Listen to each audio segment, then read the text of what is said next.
If you're always trying new things to grow your business, but it feels like nothing's clicking, then it's probably because you're running your company by the gut, by how everything feels.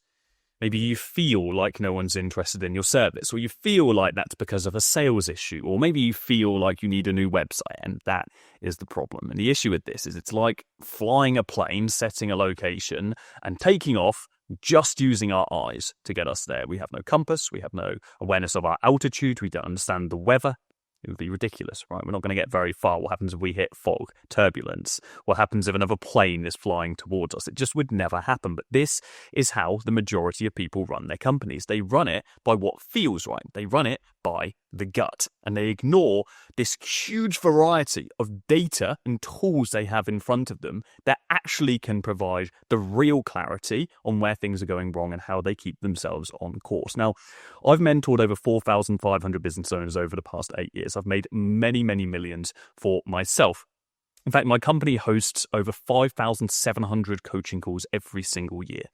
And time again, we have the same conversations with people on repeat. And they say, well, Jordan, I'm struggling to get clients over the line. I can't close them. I can't increase my sales. I've definitely got a sales issue. We would say, well, all right, John, what is your current close rate? I say, well, I think it's about 20%. No, there is no I think. There is fact and there is nothing else. And if we are to determine whether or not we have a true issue in business, we have to be tracking all of the numbers that are in front of us, regardless of what it is that we are currently working on. Because numbers give us clarity and they allow us to get rid of all of this trial and error. Okay, and so today I'm going to break down a process that you can follow. I'm going to break this down very simply on what you need to track inside of your business to ensure you understand coming away from this video exactly where you should be focusing your time right now so you can achieve whatever it is you're working on right now, whether it's improving your service delivery or whether it's client acquisition and getting new people over the line. You'll be able to come out of this video with pure clarity on what to do next. Now, there are 3 steps for this. The first step is tracking. So we actually just need to track our numbers. And I'm going to break down a couple of scenarios there. I'm also going to give you the opportunity to get access to a whole bunch of different data, regardless of what it is you sell and who you sell it to at the end of this video for free. And second of all, we're going to be going through benchmarking. So once we understand the metrics, how do we then benchmark against other people to know where we sit? And then third and final is forecasting. And less than 1% of businesses actually forecast their revenue and where they're actually going so they can predictably scale. So let's start off with step number 1, that's tracking. I'm going to use an example of, let's say we are selling a service via cold email. We're trying to reach out to new potential customers in order to get them to work with us, and maybe we're selling them an advertising service, or maybe we're selling them some kind of AI service, okay? What are we going to track if we are cold emailing people? We have to think about the progression, the steps in which we take in order to send that cold email and then obviously receive our goal outcome, which is probably booking a call. So in fact, I'm going to share my screen right now. Let's just actually do this live. I want you to see how easy it is so you come away from this thinking, damn, why haven't I been doing this sooner? This is so simple. This doesn't have to be complex. We don't have to have some crazy dashboard. This is all you need to do. Okay, so the first thing we're going to do is actually going to send an email. Okay, so let's track how many sends we are actually putting out. Okay, so how many emails are we sending on a daily basis? Well, the next thing that we've got is, you might say, how many people open the email? But without getting too nitty into emails right now, we don't actually want to track the opens. What that does is it adds a bit of code onto the email, which means it negatively impacts our open rate. So we're going to ignore how many people open the email, and we're going to go straight through to replies. Okay. So how many people have actually responded? And then we're going to do our positive replies. Positive replies. Because not everybody who responds is going to be responding positively. And then what are we going to have? Well, what is our goal outcome after someone has positively replied? We want to book a call if we're selling a service. So that will otherwise known as appointment set. So how many appointments have we set? Okay, and then off the back of that, we start to, once we've got our actual numbers, now we can start thinking about the percentages. These are otherwise known as rates. So we can now have an APR, an appointment set rate. Okay, so this is the percentage of people that have booked appointments from our total sends. Now, if we want to really get nitty into it, then we can go a step further and we can do appointment set rate based on positive replies. Okay, so now we can determine what are the total amount of sends or emails that we have to put out there to get an appointment set. That's this metric. And then this one is how many positive replies do we need to get in order to get an appointment set. Okay, and these will give us different intel. Positive reply percentage will tell us whether or not we are doing a good job at keeping on top of leads, on responding to them in a fast manner, in giving them the information that they need in order to convert them to an appointment.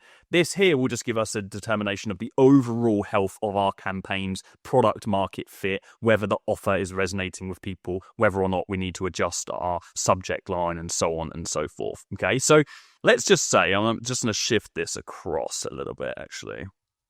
Let's shift this over. Let's do a column to the left. And all we need to do here is do dates. So I'm just going to do this like Monday, Tuesday, Wednesday, okay? And I would probably put dates if I were you rather than just Monday, Tuesday, Wednesday, but I'm doing it to keep it simple. Let's say we send 50 emails on Monday and we get, let's say we get 10 replies, 5 of them are positive, we got 1 meeting set, okay? And we can do the other maths in a minute. On Tuesday, we send 60 emails, we get 5 replies, we get 2 positive meetings, we get no meetings set. Wednesday, we send 100 emails, we get 20, we do 10, we get 3. Okay, I'm just making these up as we go along. Now, for appointment set rate, we're just trying to work out the percentage between 1 and 50. We can do a formula for this. Okay, and so the maths is pretty simple. It is just 1, so it's the first number, the smallest number, divided by the biggest number, and that's going to be it, times by 100, actually. And so that is 2% is what we have there. And what we can do is just drag that down, and then we get the maths for the rest of it. So we actually got a 3% appointment set rate here. Okay, and then for this maths, we can do the exactly same thing, but we're going to do it for the other numbers. So we have appointment set versus positive replies, and let's not forget that times 100. And there we go, we've got 20%. So now, very simply, we've got our maths outlined, and we can even make this a little bit sexier. We can bold there, we can bold here, and now we have a very simple tracking sheet that's made in, under a minute for email. Okay, if this is for cold email. And so now what can we do with this information? What does this give us? Because if now, for whatever reason, we feel like we're not booking enough meetings, we're not actually getting clients from cold email, then we can start looking and identifying where the problems actually lie, okay? And we can do that by getting, which is stage 2, benchmarks. Now, benchmarking is the act of getting data from someone who's already achieved what we're trying to achieve and then comparing their numbers to ours so we can identify where we are falling short and therefore where to spend our time. You might be thinking, where do I get access to this data? There are 2 ways. Number 1, you buy yourself into a community inside of your niche. Or number 2, you network. You reach out to people and you build relationships with them and you share information. In fact, I just put out a video on YouTube talking about how to build great relationships with people. You can go and watch that after this. I'll put a link in the description. But I'm going to go a step further on this video. I'm actually going to give you access to some baseline benchmarks that you'll be able to apply across many different industries. Now, these are, of course, general benchmarks across thousands of people that we've worked with. They won't be hyper-specific for your niche, but they'll give you a great place to start and give you a keen indicator on where you are going wrong at the moment. If you want access to those, drop a comment underneath this video and let me know where you are at in your business right now. Then go over to Instagram, follow me at Jordan Platten, and DM me the keyword data, and I'll send those benchmarks over to you. Okay, so let's say we've got some benchmarks right now. Let's say that we have identified that, I just realized we've got a couple of missing data points on this sheet, so we're going to go a little bit further. Let's say, first of all, we want to have our reply rate, and then we also want to have our PRR, which is our positive reply rate, and the sum of these is exactly the same as the previous. Okay, so we've got this divided by this times 100, okay? And then we go ahead and we autofill that. Thank you. And then we go ahead and we're going to do that as well. And we'll take that down to now. We've got a bunch of percentages. We've got a lot more data. Let's make this a little bit more squished up. Of course, we can make this way sexier, but that's not the purpose of this video right now. So now we've got data, okay? Now we really understand what's going on in our cold email efforts, okay? So let's say our benchmarks, let's store them here. Benchmarks. Let's say we've been given the benchmark of appointment set rate of... These are not the real benchmarks, okay? DM me on Instagram and I'll give you the real benchmarks. I'm just going to make these up to just keep it easy here. Let's say that's 5%, okay? And let's say positive reply rate is meant to be, okay, let's say that's meant to be 30%, okay? And then let's say that reply rate, I mean, these are very inflated. It would be very awesome if our appointment set rate was 5% on email. It's more likely to be 1%, but there you go. Reply rate, let's say that is meant to be 10, okay? So now we've got our benchmarks here, and all we need to do to identify where we're going wrong in our emails if we're not getting the results we want is just cross-reference. So reply rate, okay? Are we healthy? Well, we're averaging out. Let's do an average right now, okay? Let's do average. Sorry, let's do, so there's probably an easier way to do this, but that, okay, and then divided by how many there are, which is 3, that's our average, okay, now we can do averages there, okay, so we've got our averages. So our average reply rate is 16. Well, our benchmark is 10, so we're above that. That's green. We're good. We don't need to worry about... Let's get a little bit of green going on there. We don't need to worry about that. Positive reply rate, 30. Well, we're on 33. Awesome. That's green. We're healthy, okay? No issues there. We're above it, okay? Our appointment set rate is meant to be 5. We're at 1.6. Okay, bang. Now we have identified the actual problem in our cold email. It's not, maybe it's because of our subject line. Maybe it's because of our offer. No, it's not any of that stuff because we're getting replies in benchmark and we're getting positive replies as well, which means the offer is actually resonating with the market. So now we can not waste any more time writing new emails, writing new subject lines, creating new product market fit offers. We don't need to worry about any of that stuff immediately because we've identified our issue is appointment set rate, which means the issue is somewhere between here and here, okay? The issue is the way we are appointment setting on the people that have positively responded to us. And so then what would we do going into this instance? Well, we would go and have a look at all of our positive responses. We would evaluate what our response time was, how quickly we're responding back to these people. We would evaluate the way that we were responding to these people. We would consider, are we just responding by email or are we calling them as well? And so we would go through it. There are many different ways that we can go through and explore ways to increase our appointment set rate. But at least now we're not running around stressed thinking my emails aren't working. I don't know why. Maybe it's my subject line. Maybe it's my copy. Maybe it's my offer. Maybe it's the leads. No, we know it's our appointment set rate, and now we know where to focus our time. And now we spend 80% of our working day on figuring out that issue until red turns to green. And that is how we grow a successful business, okay? We turn red metrics into green metrics. And doesn't that sound so simple? It's actually ridiculous when you think about it. Business is that simple. It is an algorithm of numbers, and all the most successful people understand this. They don't run business by emotion because business doesn't care about your emotion. It only cares about fact. What is real? What is the data saying? And this is how you grow a successful company. It isn't about trying some new, big, shiny acquisition system that you've never heard about before or some hack that you found on YouTube that people are trying to sell you on. It's all bollocks. The way you build a successful business, the way I have made tens and tens of millions online and have been responsible for hundreds upon hundreds of millions in returns for our clients is by running companies unemotionally by what the numbers are telling us. And that might be boring, but that's how it works. Okay?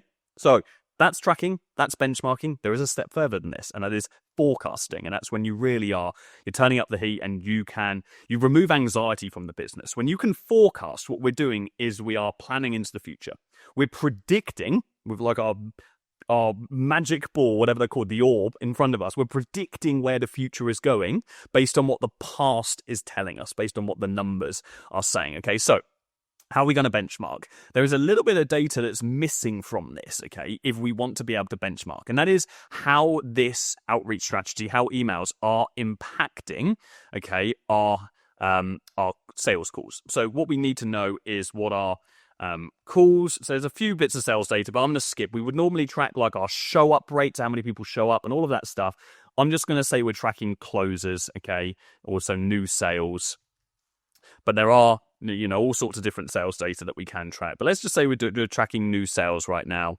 And let's just leave it at that, shall we? So we'll just say we had one sale on this day, okay? So now all we need to do is we want to establish how many emails we have to send in order to get one sale, okay? So all we need to do is figure out, okay, what's the maths of this? So what's the total maths? So we've sent 210 emails, and then how many sales have we made? Now, of course, the more data we have, the more accurate this is going to be. I'm doing a very, very light track of 3 days worth of data here, which really isn't going to give you much insight at all. You want weeks of data in order to get accuracy out of this and be able to forecast properly. But for the purpose of this, it takes us 210 emails to get one client signed. Okay. What does that mean? What is this? What is that number? That is what we call OAC. Okay. That is outreaches to acquire a customer. And so that for us is 210. So now we need to send 210 emails to acquire one customer. So what is our AOV? This is average order value, okay? So what is the average amount of money someone is going to spend with us on their first order? And let's just say that is $1,000, okay? So now we know we need to send 210 emails to make $1,000 up front on the front end. But business isn't about the front end, it's about what happens on the back end, about how much a customer will spend with us over their lifetime. And that number is LTV. That is the lifetime value. So if someone spends $1,000 today, how much are they going to spend if they stay with us for 6 months? Well, they're going to spend $6,000, okay? So now we know we send 210 emails to get $6,000 into the business. So if we want to make $60,000 in the company over the course of 6 months, we need to times 210 by 10. That is 2,100 emails to make 60K in the company. So now, through predictive modeling, we can forecast, based on targets, the actions we need to take on the front end in the business. You see what kind of clarity this gives you in a company? You're no longer thinking, well, maybe I can send 500 emails a day and I'll see how I get on. No. Let's send the total amount of emails we need to on a daily basis to hit the revenue targets we are trying to hit inside the company. Now, what happens when you can start forecasting in a company, when you can predict we're going to make an extra 50K in the next 3 months? Well, you can make hiring decisions more confidently. You can invest in software and tools and equipment more confidently. And you can remove anxiety in the company. That anxiety of, are we going to continue growing at our current growth rate? Are we going to sign another 3 clients this month? Where is our next client from? Data gives us clarity on every single part of the business. It allows us to run a company in a place of zen. And of course, a company is always going to be stressful. There's always going to be problems. There's always going to be things that come and hit these numbers that throw things off course. But then we remodel and we bring ourselves back to our fundamental principles. As a business owner, when you're running a company based on logic and by data-driven decisions instead of the gut, we outperform our competition in every way possible. Our competition that are stuck in this emotional frenzy, waiting for something to click, hoping, just trying all these new things every single day, zigzagging with their time and never truly focusing on the thing that matters the most because they're running the company by the gut and not by the numbers. Don't let that be you. You've heard it here first. DM me on Instagram, I'll send you the data. Subscribe for more, and I'll see you soon. Cheers, guys.